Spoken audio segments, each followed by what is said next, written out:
My name is Gavin Evans, and this is my review of The Marvelous Mrs. Maisel Season 2, and this will be a spoiler-filled review, so if you haven't seen it, go and watch it, then come back and watch this review because I will be going in depth. Now, I love the first season of Marvelous Mrs. Maisel. I think it's a great start, it's charming, it's delightful, I really enjoyed it, but this second season is just better in every single way. I think this is a fantastic season. Let's begin talking about the cast, first with Rachel Brosnahan, who is once again absolutely amazing here. She's just so quirky and so effortlessly funny. Anytime she's on screen, which is almost all the time, it's a joy to watch, and it's because of just what she's able to bring to the show. But I would actually say the standout this season is Michael Zegan. Now, I think he did a great job playing Joel in season 1, but everything about Joel in this season was just much better for me. They actually gave him a redemptive arc of where he's trying to earn forgiveness, and they just made him more likable in every single way. He's infinitely more charming, he's infinitely more likable. He goes from this annoying snob to this really pleasant guy, and you just watch him become more confident. And I just really enjoyed him this season, and I think Michael Zegan plays him so perfectly. You also got Alex Borstein, who's back, and once again, she's great. She's really funny, and I love her banter with Midge. You also got Marion Hinkle, who has more to do this season, and I think she does a great job at it. And then you've got Tony Shalhoub, who is another standout. Like, how is this guy not in more movies? He is absolutely hilarious. In fact, I think this is one of the best comedic performances I've ever seen in my life. And I truly mean that. He is phenomenal here. Like, his comedic delivery is pitch perfect. Like, there's this one moment where he tells this one guy, "You'll never be Jimmy." And just, oh, it's so good and so funny. But he's also able to portray Abe's stress and frustrations incredibly well. So, just incredible job by Tony Shalhoub. You also got Luke Colby, who is always a joy to watch whenever he's on screen. He's so effortlessly cool and funny and charming. I really enjoy him. And then you've got the new addition of Zachary Levi, who I thought was great in Shazam. I have never seen Chuck. I have zero interest to, but he's really great here. He's funny, he's charming, he's likable, he has great chemistry with Midge, and he's able to match her quirkiness, so I really enjoyed those two.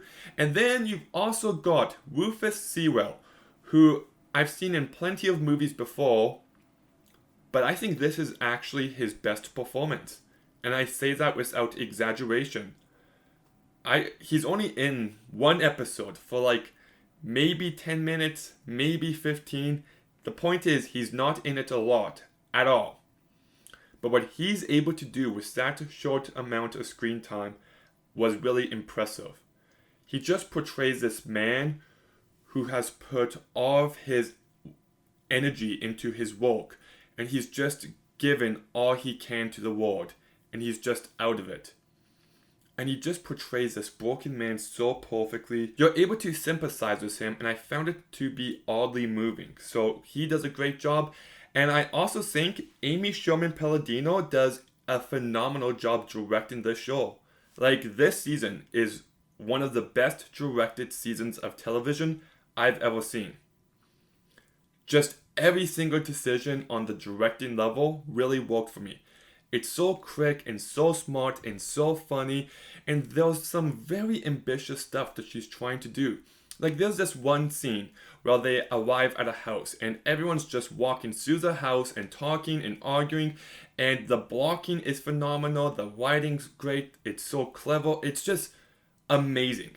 It kind of reminded me of a Wes Anderson movie, if a Wes Anderson movie had a personality.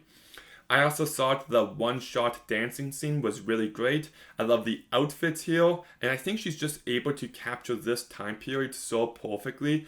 I love the soundtrack she uses. You've got Someday by The Strokes, which is a really great song. You've got Traveling Man, you've got Time of the Year. Great soundtrack, captures the time period, does lots of unique, ambitious things. I think this show is so incredibly well made. And then I also found the story this season to be much better. Like, you actually root for Midge because I found her to be really funny here.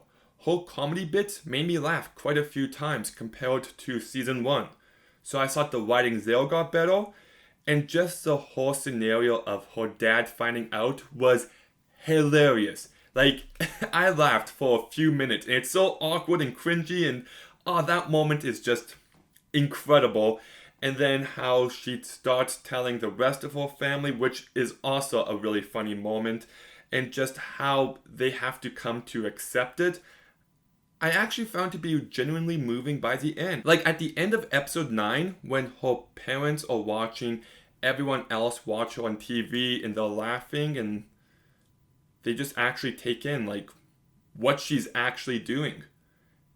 I think it's emotional stuff, and it really worked for me. And then you've got, I think it's 3 episodes that take place at this summer camp called the Catskills, and I loved everything here. Everything. Like, episode 4 is my favorite episode of this show so far.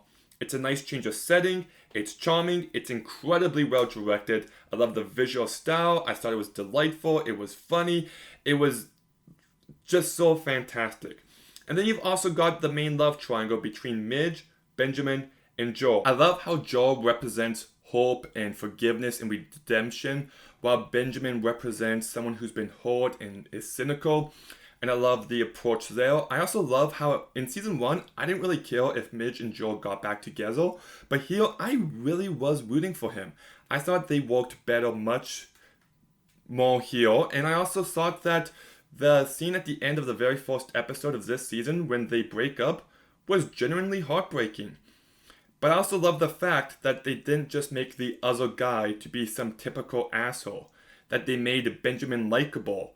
And I thought that was a very smart and pleasant surprise that really added lots here. I do got issues with the ending of this season, which I'll get to in my negatives, but for the most part, this love triangle really worked for me. And that scene where Joel and Midge are dancing, and then they both go dancing with someone else, perfection. I also love how Abe and Rose have a love story here of how they're trying to reconnect.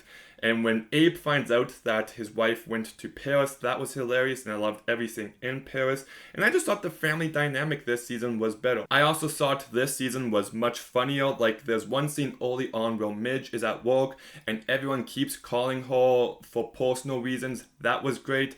There's also one running joke at the camp where everyone keeps talking about how much they love the new font. There's this one scene where Benjamin's talking to Abe, he pretends to use the washroom, he talks to Midge, and then she's like, okay, you gotta go back, or otherwise he's gonna think you're in the bathroom for too long. So he goes back, and Abe's just like, wow, that was quick, good for you. Actually, that might be the funniest episode in the entire show so far. It got me really good. So this season I found to be funnier, and I do love how it actually seems to look up to masculinity. You know, the way that they treat Joel this season, especially in episode 8, I want to say, they have a positive portrayal of it. So I really appreciate that in a day and age where every show seems to look down on masculinity. And this show does too in moments, but not in this season. But I still got a few negatives. Once again, Midge is a bad mom. I said it in my last season review, and it's still the case here, and it does hinder what this show is going for. And I don't love the last episode. I think it's really good, but so much of it is set up for the next season. And I wish they kind of focused on this season and wrapping this season up a bit more, with Miriam kind of just embracing what her direction in life will be, how she's going to be lonely, and how I wish they gave Benjamin a better farewell. Like, I'm okay if she chose Joel or she chose herself, but to just break it up with Benjamin without saying anything really does leave a bad taste in my mouth. And I don't like the fact that they kind of wanted to go for both Midge chooses Joel and Midge chooses herself. Like, I'm okay if she decides to choose this lonely life where she will never know true love. I'm okay with that.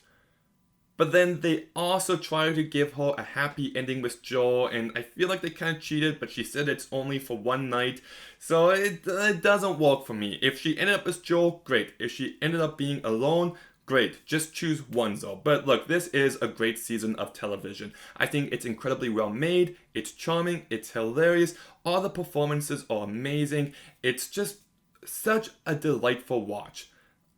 I have some negatives, but honestly, I can't recommend this season enough. I'm going to go ahead and give Marvelous Mrs. Maisel Season 2 an 8.5 out of 10. Okay, have you seen the Marvelous Mrs. Maisel Season 2? What did you think? Let me know in the comments down below. Make sure you like, make sure you comment, make sure you subscribe. Stay tuned for some more videos soon, and Gavin out.